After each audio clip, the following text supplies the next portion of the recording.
Welcome to Inspiring Discussions. I'm your host, Ashley Janae, here to inspire and discuss.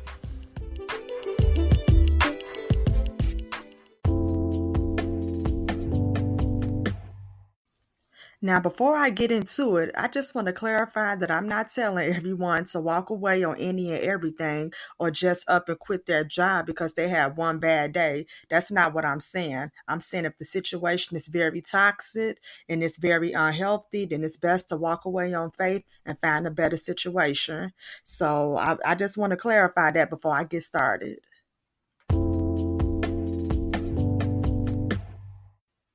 So personally, walking away on faith may be the best thing you can do, especially if the situation is not getting any better or you feel emotionally and physically drained.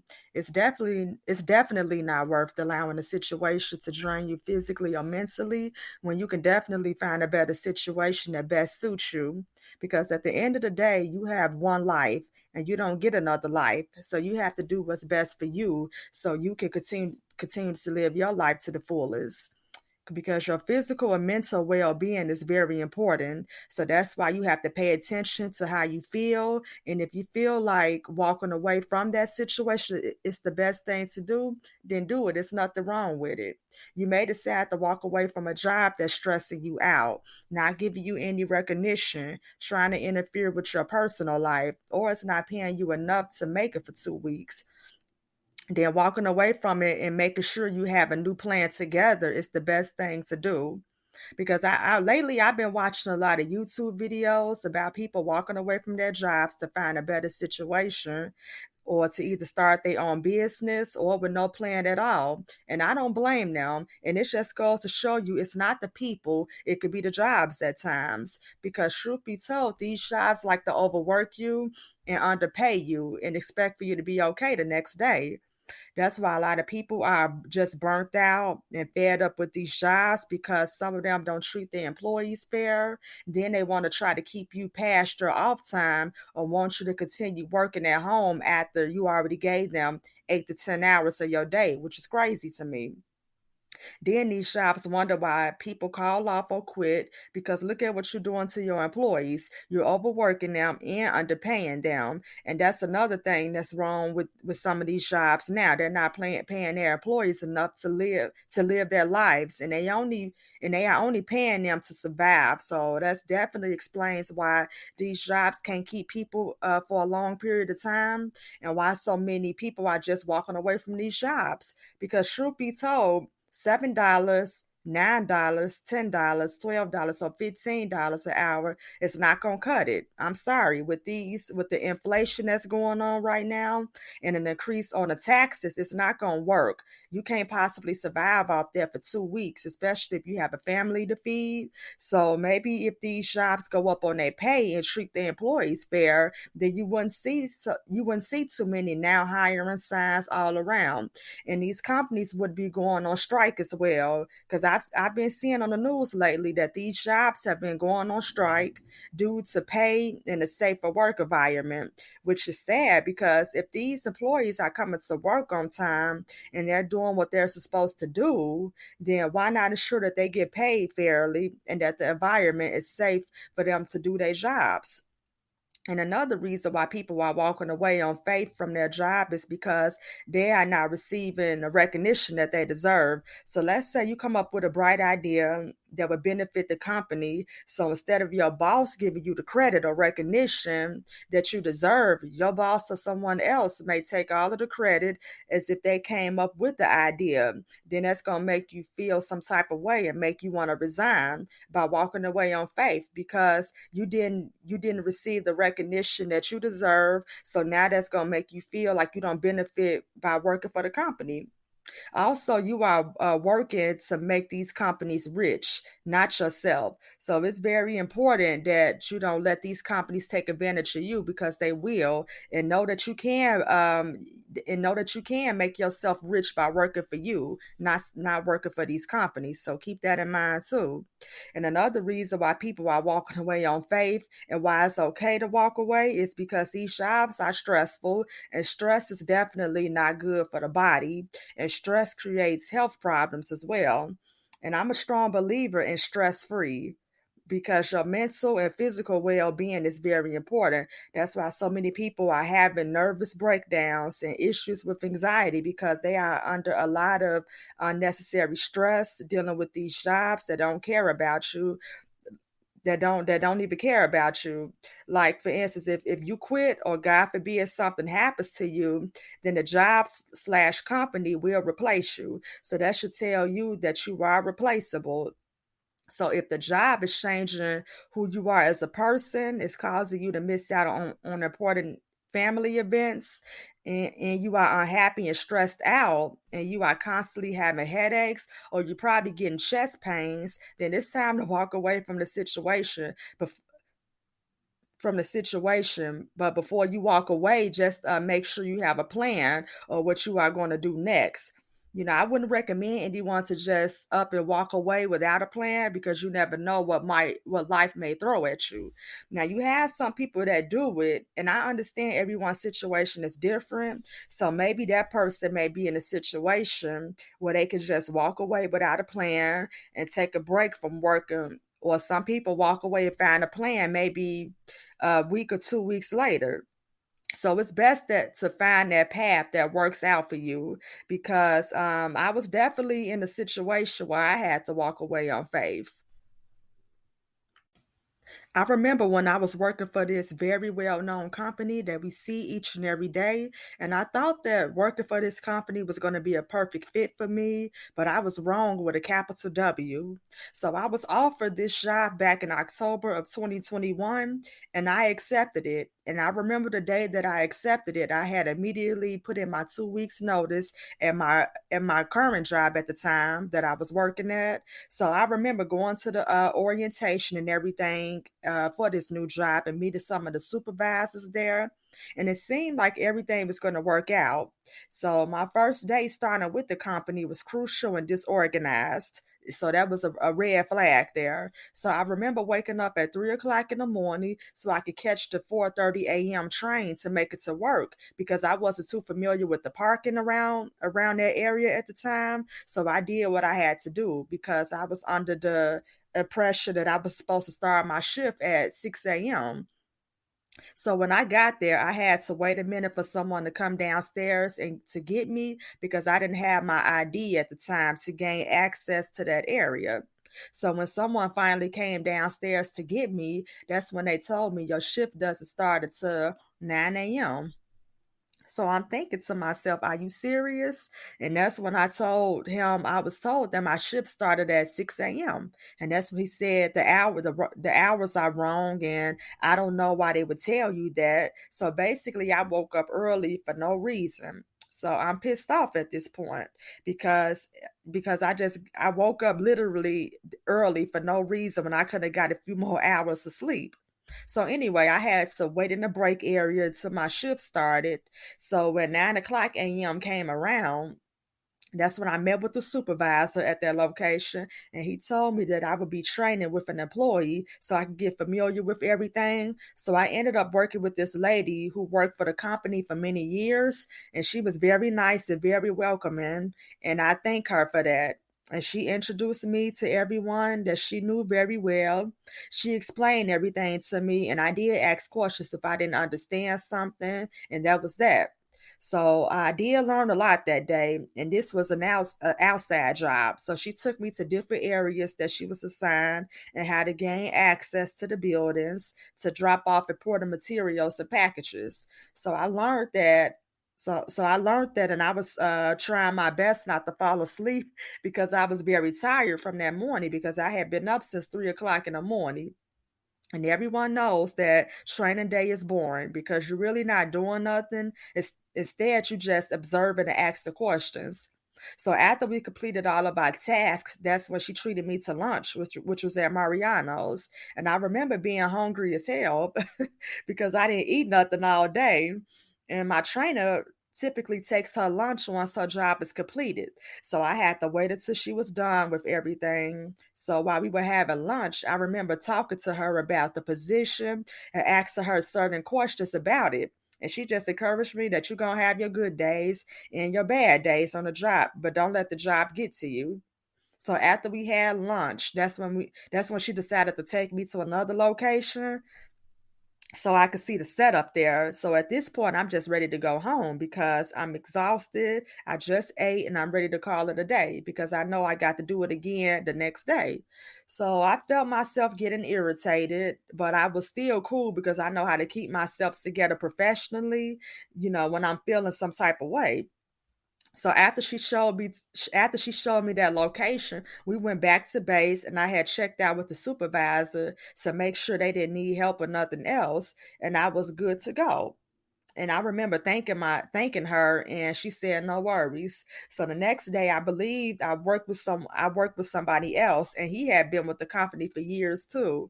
And he was a cool guy, and I remember him saying, "We're gonna have a smooth, good day today." And I was like, "Okay." So I remember him instructing me on how I should complete the task I was working on, and I made sure I completed the task the correct way, the way that he showed me. So after I completed the task, it was time to go outside and go to the locations and drop off the materials. So we went to a lot of businesses dropping off materials, and we had to take the elevators to go to these businesses because they were located in high-rise buildings. So we went floor by floor, dropping off materials, and that was actually a fast shift because we didn't have a whole lot of stuff to drop off, and we finished before it was time for us to return to base. So we talked about the training process and how fast the training process was and how complicated it could be when the training process is rushed.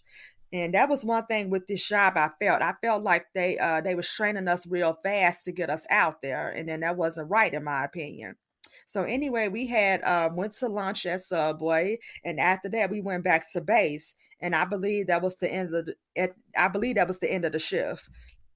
So the next day we worked together again, and I believed I worked with him one more time before I was scheduled to work with another trainer. But I believe the next day or the last time we worked together, he seemed very impatient this particular shift. So I don't know if he woke up on the wrong side of the bed or he didn't get enough sleep or whatever the case was because he didn't act like he wanted to train that day. So I remember when we were dropping off some materials to a business, and I remember asking a question about it, and he said impatiently, "You're just gonna drop it off in that bin to the right or left and keep it moving." Mind you, this is day 2 or 3 for me, so of course I'm not familiar with this route, and I don't have everything down pat yet. So of course I'm gonna ask questions. So that was pissing me off because I felt like he was being impatient with me when all I was asking was a question about something. And I remember we went to another location that required a key to open up some metal boxes to put some packages in there. And I asked a question about it because I wasn't too familiar with it. And he answered the question, and I asked another question about it, and he said, "Don't worry about it." But he said it like it wasn't important and like he really didn't have the patience to explain it. So I'm like thinking to myself, okay, if you don't feel like training today, then why are you training? You could have easily told the supervisor, "I can't do it today." And I could have worked with someone else that had the patience. So I was definitely ready to get that day over with because I can't work with no one that ain't got the patience. Because at the end of the day, you was once in my shoes and you know what it's like to be a rookie at something. So don't do that. So once we returned back to base, that's when the supervisor informed him that I was going to be sent out again to do a route on my own, but I was going to be delivering packages. So I was upset about that because I done just worked a full shift and I'm not trying to do nothing else. So I ended my day with him and I went to see the supervisor and he told me that I was going to have to stay a little longer to help out at another location with this other trainee. So thankfully, I wasn't alone. So we drove up there together in the company's van. So when we got there, there were hella packages everywhere going to different locations. And I'm like, this is crazy. So thankfully, the supervisor at that location assisted us with sorting those packages so we could know what's what. And I remember it was getting dark outside and it was getting darker faster because of daylight savings. So me and the trainee from the same location exchanged each other's numbers just in case we got lost because just in case we got lost or we needed help because mind you there is no GPS in these vans they give you. And so you just basically have to know where you are going. So thankfully I had already had prior knowledge of about the city, so it wasn't too bad with finding the locations. It was just, the idea that it's getting late and some of those residential areas are not well lit. So you can't really see the addresses. And all they give you is a yellow safety vest with no type of proof that you work for this company. So I remember arriving to my first drop off area, and I made sure I had my phone with me, and I made sure I had the key to the van, because if you lock the key in the van, you out of luck, because it was a Chevy Uplander. So everything was manual. So you had to have that key or you was going to be out of luck.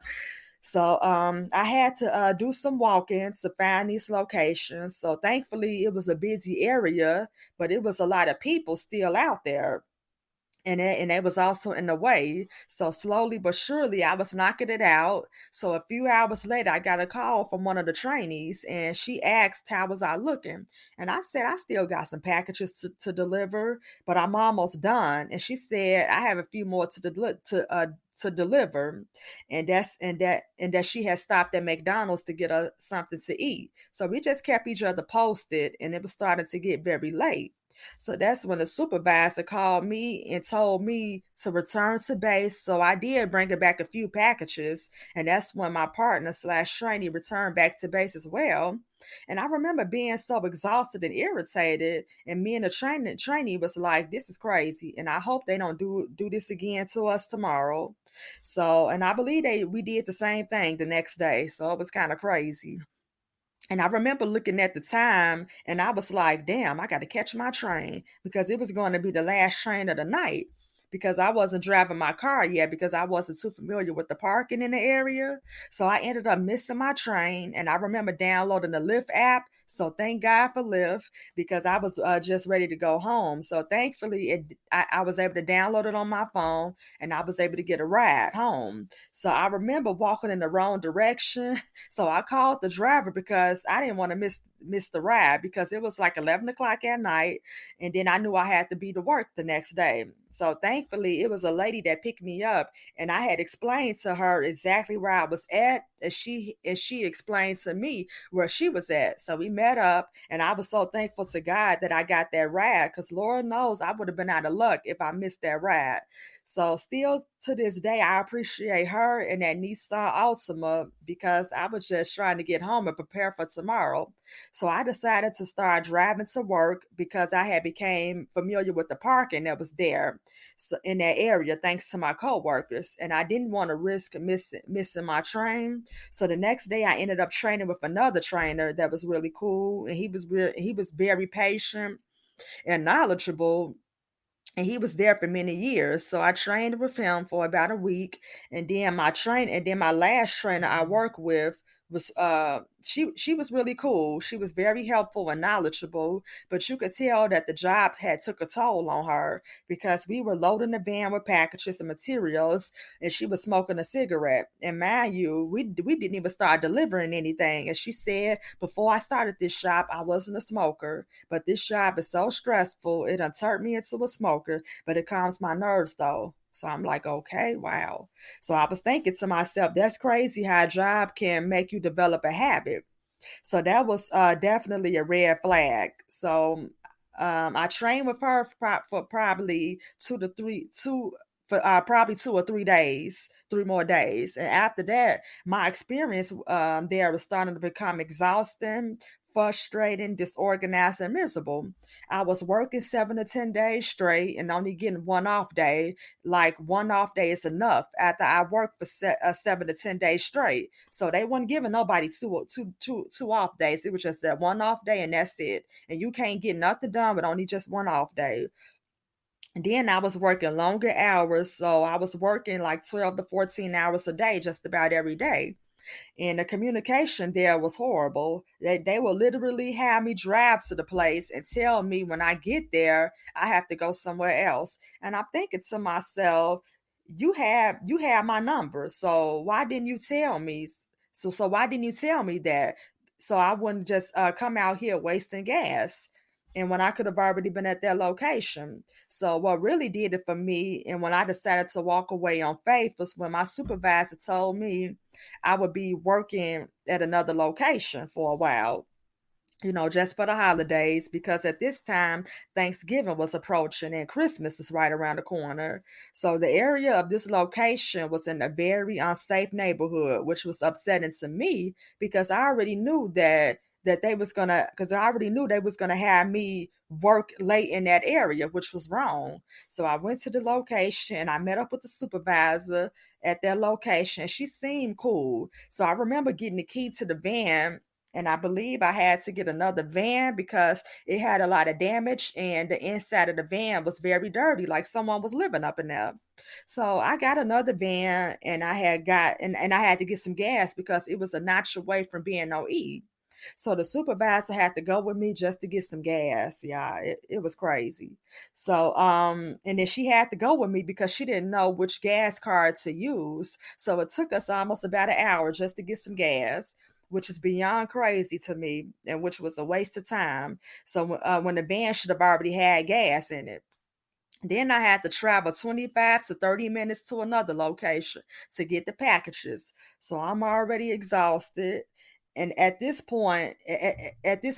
at this point, I'm not getting enough sleep because I'm working these crazy long hours, and I was getting more irritated because I wasn't eating like I should either. So I get there to that location, met with that supervisor, and it was like three large carts of packages that I had to load in the van by myself, and it was about nearly 200 packages that I had to load by myself.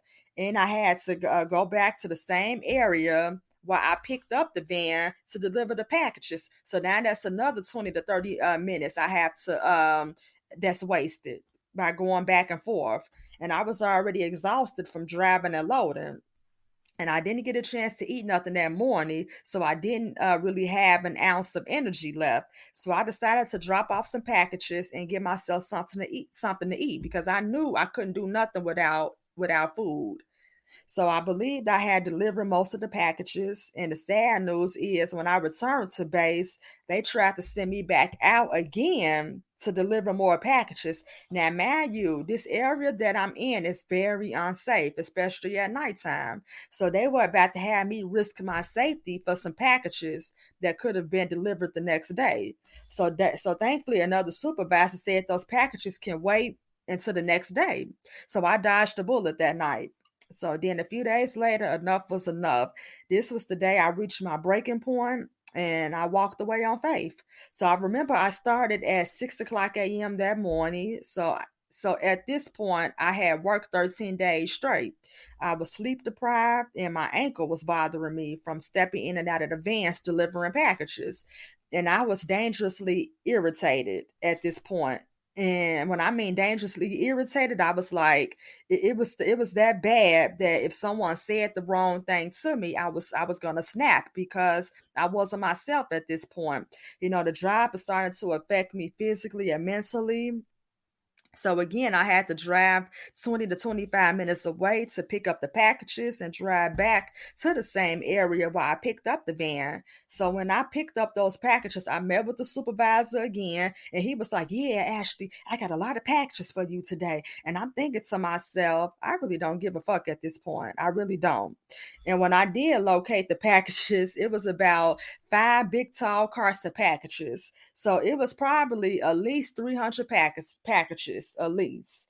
And when I saw that, I was ready to walk away at that point because I'm not even fully recovered at this point from the night before. And you expect for me to load and deliver all this shit like I'm fully rested. So I went with the flow, and I had to load the packages on the side street because they were not there were no more available parks for me to load in the parking lot. So this is when it became dangerous because I had to push the cart slowly down the ramp that was a little steep with the packages in the cart. Now these carts were very tall, so you really couldn't see what was in front of you. So I slowly took my time bringing down the cart, and the cart probably weighed around 60 to 70 pounds. And mind you, I don't have any energy. So one bad move is over. So it took me about 2 hours to bring the carts down, load the van, and return the carts back up the ramp. So I was really tired at this point. And I decided to go to Subway to get me something to eat and drink because I needed something in my system before I started delivering. So after I ate, I started delivering, and about 5 to 6 hours later, the supervisor called me asking me how was I looking. And I said, I still have a lot of packages left. And she was like, you really should be halfway done. And I said, this is the most packages, first of all, I ever delivered. And I'm doing the best that I can. And she was like, at what time did you start delivering? And I told her the time, and she was like, why so late? And I said, before I started delivering, I decided to get something to eat. And she gonna say, you was supposed to take your break 6 hours into your shift. And that's when I said I wanted to get my break over with, and I needed something to eat. And I didn't even eat nothing when I got home the night before, and I didn't even have any breakfast. So I'm running on fumes, and I was trying my best not to go off on her ass because she was asking for it. Because basically, you taking the food out of my mouth when I'm not already in a good mood right now. So she said, I'm gonna check back with you later, and I said, all right, whatever. So now it's getting late, and it's around 8 p.m. at this point. So she called me and asked, how you looking? And I said, I still have a lot of packages.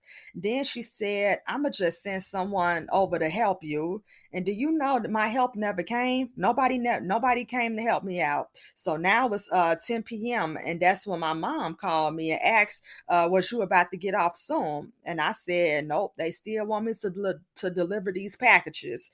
And that's when I told her, I don't want to do this shit no more. It's crazy, it's unsafe, and this is wrong. And my grandma called me and she was upset that they still had me out, and it was late delivering packages. And that was when I called the supervisor myself and told her I have 50 to 60 packages left. And I said, I'm tired and I don't want to deliver anymore. And it's getting late. And she going to say, you've been here for 2 months, which was a lie. It was about a month. And you don't know how to deliver packages. And that's when I said, I have never had this many packages before. And I'm working by myself without any help. Then she gonna say we can't keep on returning any more packages. And then she gonna say, and then she said I could go back to base, and we're gonna start you off with 50 packages tomorrow. So, and at this point, I knew it wasn't gonna be a tomorrow. I was done. I was not coming back there. You're not gonna do me like that. So when I returned to base where I had picked up the van, I noticed that no one was there. So I called the supervisor. She said you were supposed to go to the other location. And the other location was 20 to 30 minutes away. And I was so pissed off at this point because she didn't say nothing about that. She didn't say I was supposed to go to the other location. And the bad part was I was almost on E, and there was no way I was stopping at a gas station that late at night. So I remember hoping and praying to God that I would have enough gas to make it because even the gas light was on. So thankfully, and thanks to God, I made it. I made it, but I was so pissed off that I didn't say nothing to anyone because I already knew if I said something, it wasn't gonna be nice. And I had to unload the packages off the van, and I had to wait on one of the supervisors to take me back to the other base so I could get my card. So I remember I was waiting on the supervisors, and I kid you not, I was on Indeed looking for some jobs, and I had found something that I was interested in because I already knew I wasn't going to return. I was done after what happened. So when we finally was leaving the base, the supervisor that was checking on me gonna say, "So see you tomorrow at 6 a.m." Now, mind you, it's midnight at this point. There's no way in the hell. I'm gonna say that again. There's no way in the hell I'm gonna be ready for 6 a.m. if I'm just now leaving and after I've been there since 6 a.m. in the morning. So I didn't say nothing. So that was my way of letting her know you can kiss my ass. I ain't coming back. So the supervisor that took me home took the longest way possible to get me back to the other base to get my car. And she accidentally hit a cat. because all I heard was a boom, and she was like, "Oh my!" But thankfully, the cat was okay, and he ran across the street safely. And after that, I was so ready to get up out of the car with her because she acted like she couldn't drive, and for one, and I was just miserable from that day. I was just ready to go. So when I made it back home, I remember I called my aunt and told her that I made it home safe. And she was like, "Are you serious? Do you know they went against the work labor laws to have you working over 12 hours?" And I'm like, at this point, it is what it is. I'm not going back. I'm not going back. I could care less. And I remember putting my phone on silent and falling asleep peacefully. And I was supposed to go in the next day, but I didn't care about being a no call, no show because I was over them. And I think I slept for like 10 or 12 hours that day because that's how tired I was because I was missing out on so much sleep. So I needed it. And I remember relaxing the whole day because my ankle was still hurting me at the time. So it was only so much I can do. So then that's when I contacted my main supervisor and told him I want to resign. And that's when he said, okay, like it was nothing. So I resigned on a Monday with my head held high. I was so proud to return that uniform, proud to return that ID and clock in card and sign that form. And then I said, thank you for the opportunity because I knew it was the right decision to walk away and never return again. So thankfully, I did find something else about a week later. And it just goes to show you that just because God closes one door doesn't mean he won't open up another door. So this job that I have now is definitely better. It's very flexible, and I have 3 off days, which is perfect for me because it allows me to talk to you all and allow me to tell my story on walking away on faith. And while I'm telling all of my listeners that it's okay to walk away if the situation ain't worth it. Don't even do it for the money because all money ain't good money. Then a week had passed since I left. Then one of the employees that I used to work with from the job called me and was like, "Yeah, girl, I heard you quit. Is it true?" And I was like, "Hell yeah, it's true." And that's when I told her about the situation. And she was like, "I would have said something." And I'm like thinking to myself, talking to these people, it's like talking to a brick wall. They don't care.